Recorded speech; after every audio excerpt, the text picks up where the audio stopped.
Hello and welcome to 10 Seconds. Today from the Phoenix Honda Racing Team in Salisbury, North Carolina at the headquarters, where we're talking with Heath Harrison, who has kind of been a big component of Phoenix racing for the last couple of years in the building process and making his way into the off-road racing world now. As we welcome you out, Heath. Welcome to 10 Seconds. Welcome to GNCC, man. Yeah, thanks for having me. And yeah, I'm stoked to be a part of GNCC now full time. I did the first round last year in Florida, and then I did the last round at Ironman. So I did a little bit last year, but it's cool to be part of the whole series and see where I can stand and get my feet wet a little bit more. Well, I guess a lot of people have no idea who you are unless they follow the moto or arena cross side of things. I mean, you've been a staple in that community for many, many years. You grew up through that, made a name for yourself, but like you say, you know, you're switching into a whole new realm, so there's maybe a few people that don't know who you are. Talk a little bit about you. So I'm Heath Harrison, obviously, and I'm originally from Alabama, and then coming up through amateur stuff, I always just kind of did it for fun. Never thought much of taking it to the level I have, which obviously it's every little kid's dream to be Jeremy McGrath, Ricky Carmichael, Brian Villapoto, whoever it is. So, and now in the GNCC world, I guess some kids' dreams is to be Caleb Russell or Ricky Russell or Andrew DeLong or those guys. So it's pretty cool. I never really, no offense to those guys, but kept up with them or knew who they were just because I was always into moto, supercross. Jeremy McGrath was the guy, Ricky Carmichael was the guy. So yeah, I did all the amateur stuff, never did much until I got on the big bikes, and then actually ended up winning Loretta's in 2009 in the 4-stroke class. So that was a big stepping stone for me. And then went into Supercross and Motocross and did that and did the Outdoor Nationals for, since 2010 up until, I guess last year was, I guess we can call it my final year unless something else comes about of the Supercross and Motocross scene. So yeah, I did that, and then I rode for David Eller, who owns the Phoenix Honda team, in 2018 in the Amsoil Arena Cross Series, and fortunately was able to win the Lights East region of that, the championship. So that was cool, and then kind of went our separate ways, no hard feelings, and we stayed in touch. And then I ended up moving back to North Carolina to work for his construction company, which is Maxon Incorporated, and did that for like a week and a half. And then the guys up here at the race shop needed some help, so I came up and kind of just cleaned stuff and just did a little bit of whatever. And my old mechanic actually works for the team now on the ATV side of things, so he told David, like, yeah man, like he knows how to work on bikes and stuff, he's not completely stupid. So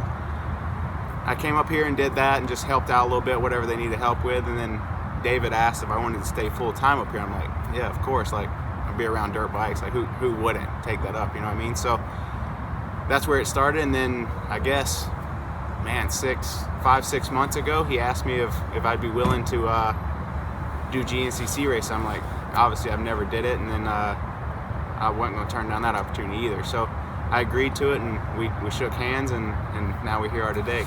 So yeah, and you started out in a kind of a premier class. I mean, the XC2 Pro Lights class. I mean, where else are you going to start? I mean, I guess you could have started in an A class someplace, considering, but I mean, yeah. Well, honestly, I don't.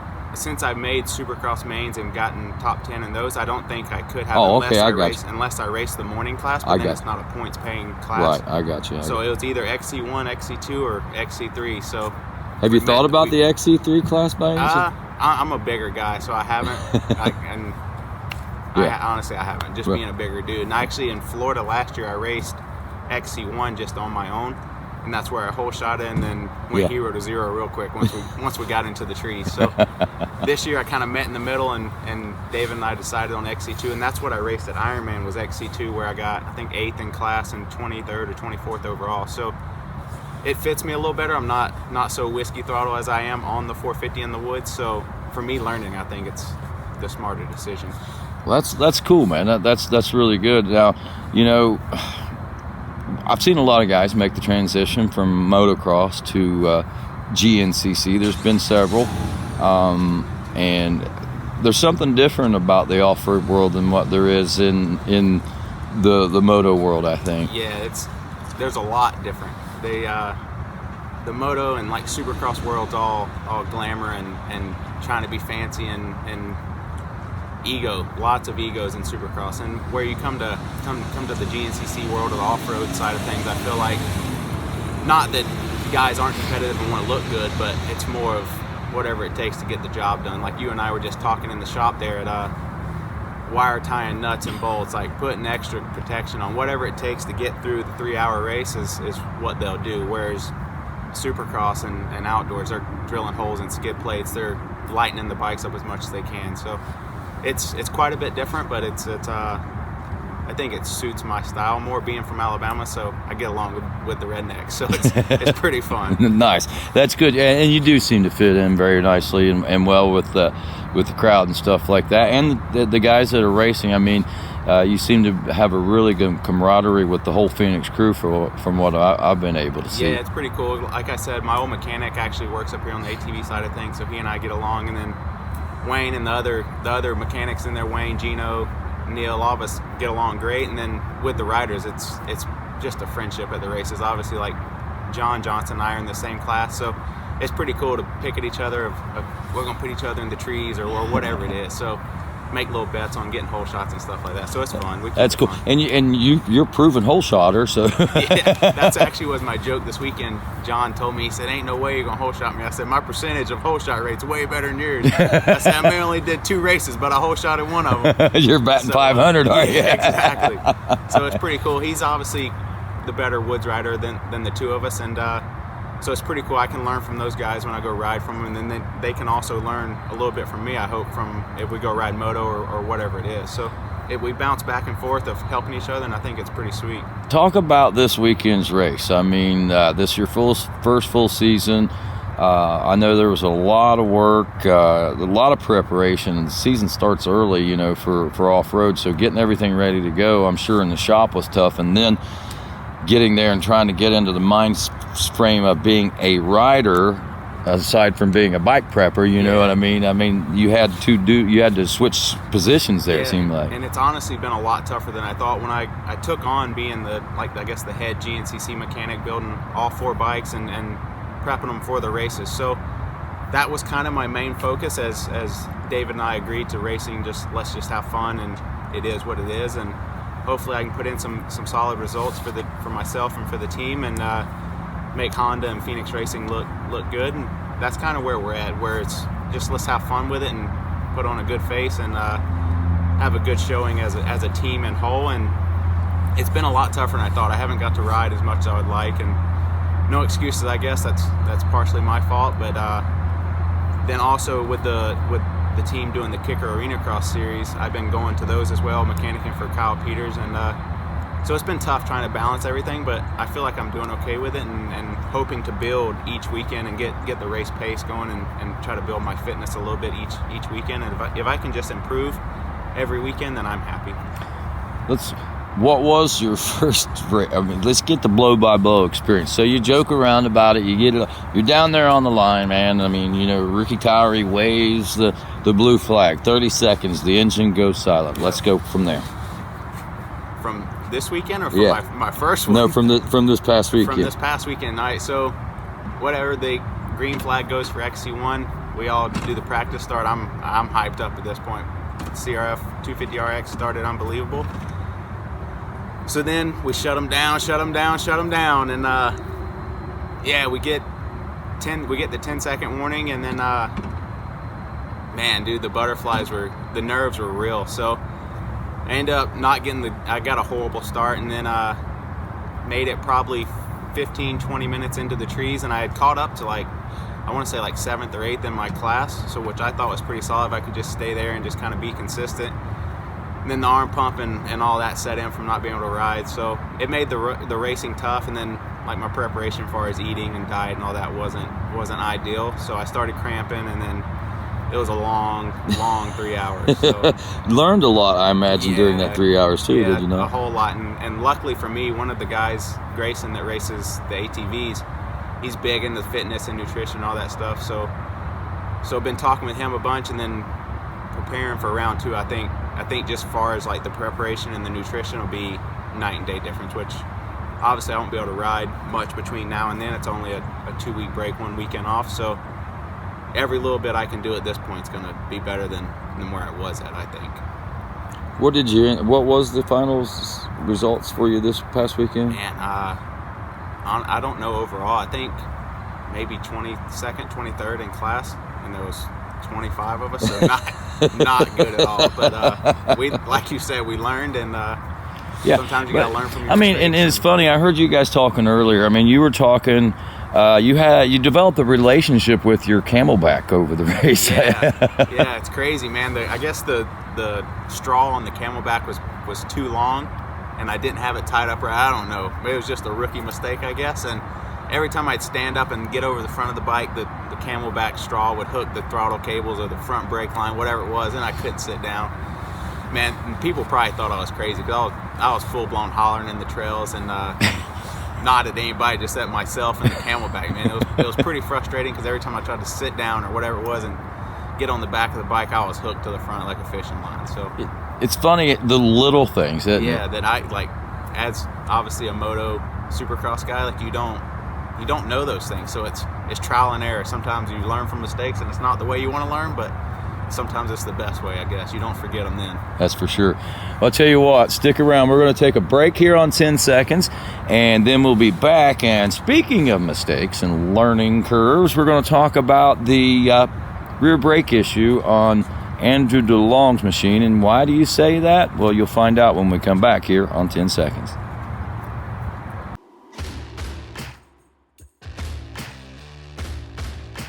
Did you know you can save up to 25% and receive free shipping on great AMSOIL products with their preferred customer program? AMSOIL also has special pricing arrangements and free shipping for commercial accounts such as trucking companies, loggers, landscapers, and businesses like yours. Or if you have a business and would like to begin selling AMSOIL products, you could qualify to participate in the AMSOIL retail account program. You could become an independent AMSOIL dealer and build and grow your own profitable businesses. For more information, call John Coffey, your full-service AMSOIL dealer, at 877-694-4763 and leave him a message. Impact Solutions is your U.S. factory-authorized Elka suspension headquarters. Located in Little Hocking, Ohio, call Impact Solutions today for service, parts, warranty, sales, and technical support. Call 740-989-2026. And be sure and like them on Facebook. Impact Solutions. So you ready for snowshoe this weekend, Brandon? Oh, yeah. Are you? That's cool. Stop, Billy. It's supposed to be pretty nasty this weekend up on Snowshoe Mountain. Stop it, Billy. I'm pretty pumped. Put the brakes on. DP brakes. Good enough to stop my ATV, his ATV, and hell, it'll even stop a Billy.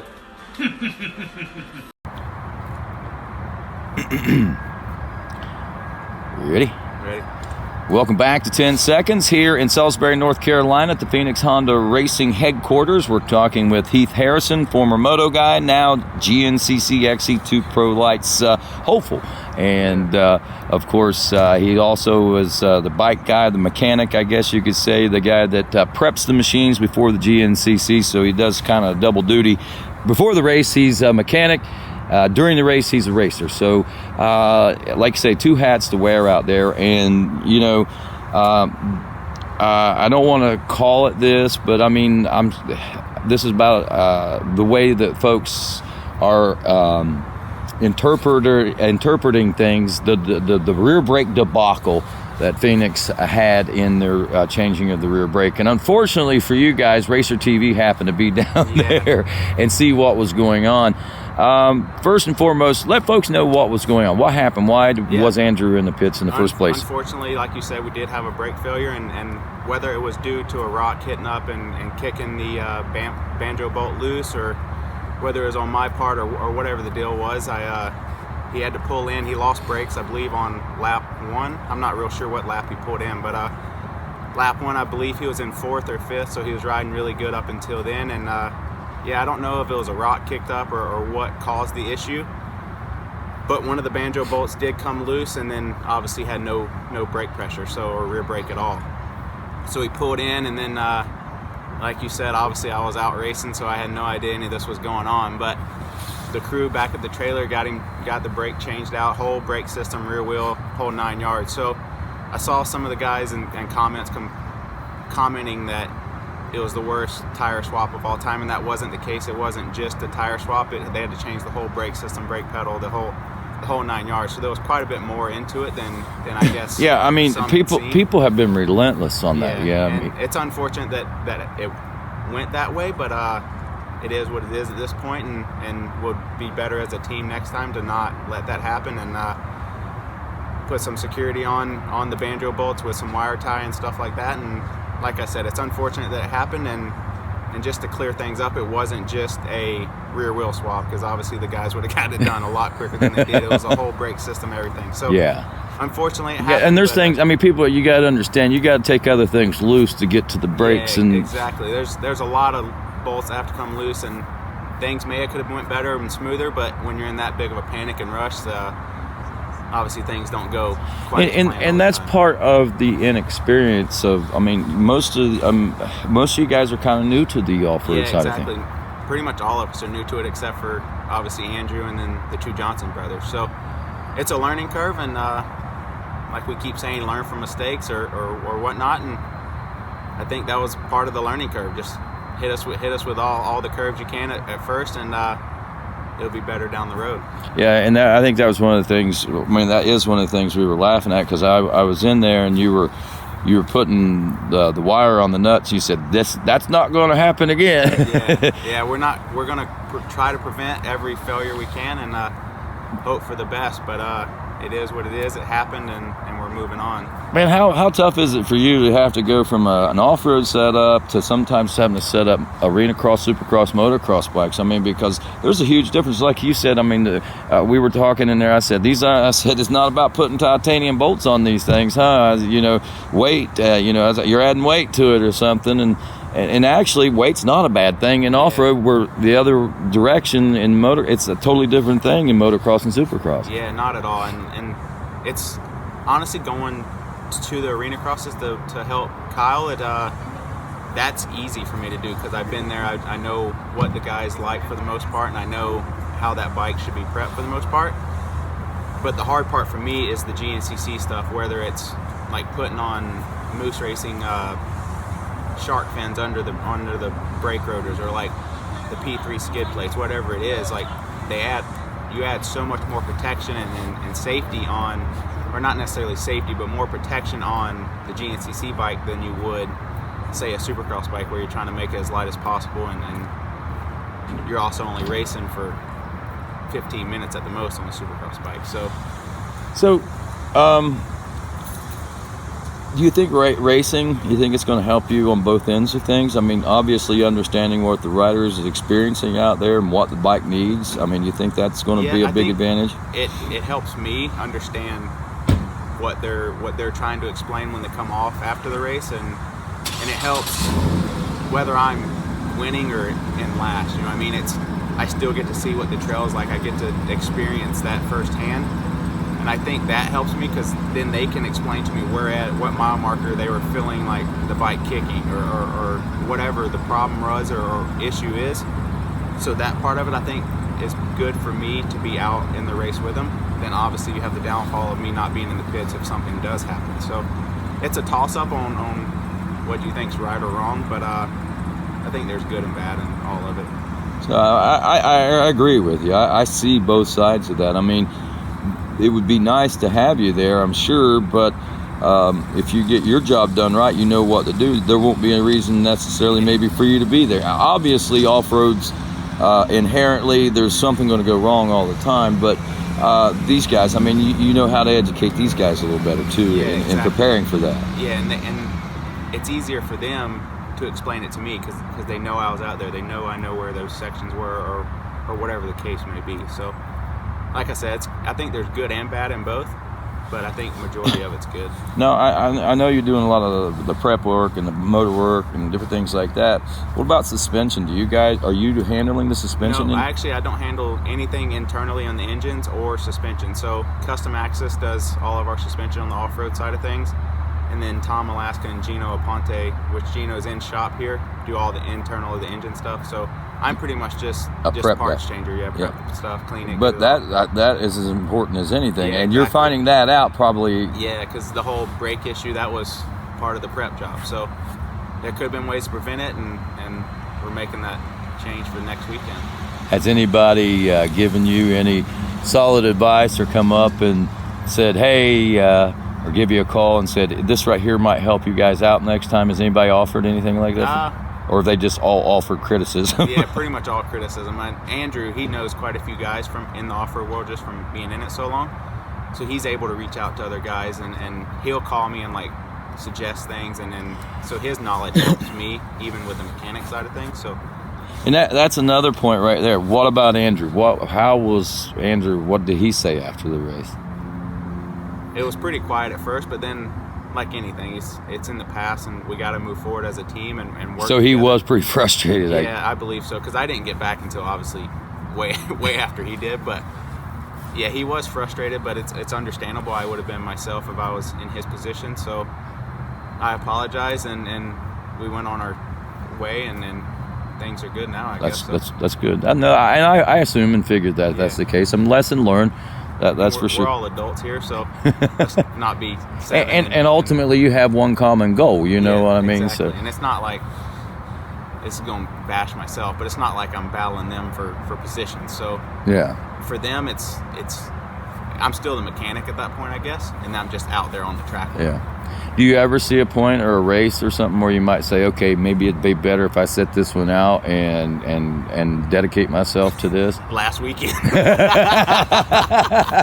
I honestly, I've thought about that, and I haven't like said it to David or anything, but I think there would be a point in time for that. Like some of the more rocky ones, I'm not that good in the big rocky stuff, so those ones may be smarter for me to set it out, and obviously more things can go wrong with rocks hitting the bikes and stuff like that. So those ones may be smarter for me to set out and be part of the pit crew instead of the racer, I guess. So I don't know. I think some of them may be good for like that, but like Florida, I'm pretty good in sand, so that's one that I really want to race. Oh, yeah, you deserve that one. Yeah, for sure. Obviously, I'm probably going to regret that after the 3-hour mark, but yeah. That's great. So where are you going with all this, man? I mean, here we are. We're right now. How old are you now? 27. 27 years old. You've pretty much known this all your life. This is and you work construction for at least a week and a half of your life. I know.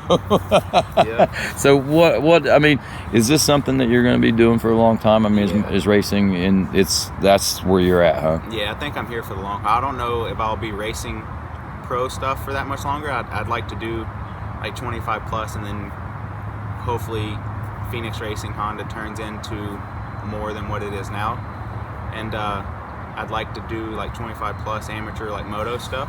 I was going to say Loretta's and stuff like that. Take over like the amateur support for Honda and stuff like that, or do it through Phoenix Racing or whatever it may be.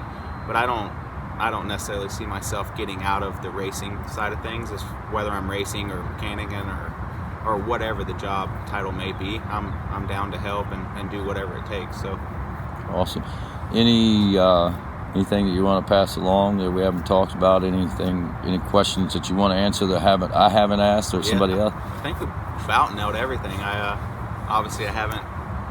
My performance wasn't the best last weekend, and like I said, no excuses. But I think a lot of that's hindered from the effort I put into the mechanic side of things, which, like David and I talk all the time. He says as you get older, you get different goals, and winning is not just on a motocross track or in the woods or whatever it is. You can win at life in a lot of different ways, I guess, and having 3 of the 4 bikes finished with no issues this past weekend was pretty cool feeling for myself. So obviously we'd like to have all 4 of them not have any issues, but they all 4 finished, and that was a pretty good feeling for myself. And pretty cool, because I mean, ultimately the results weren't bad. Brody Johnson winning the 250A in the overall top amateur, and then Jonathan, he got what, second, third, fourth in class, and I think 11th overall. Maybe. Yeah, so I mean that was I mean, he was battling for that podium all day long. I mean, and all 3 of those guys were still top 20 in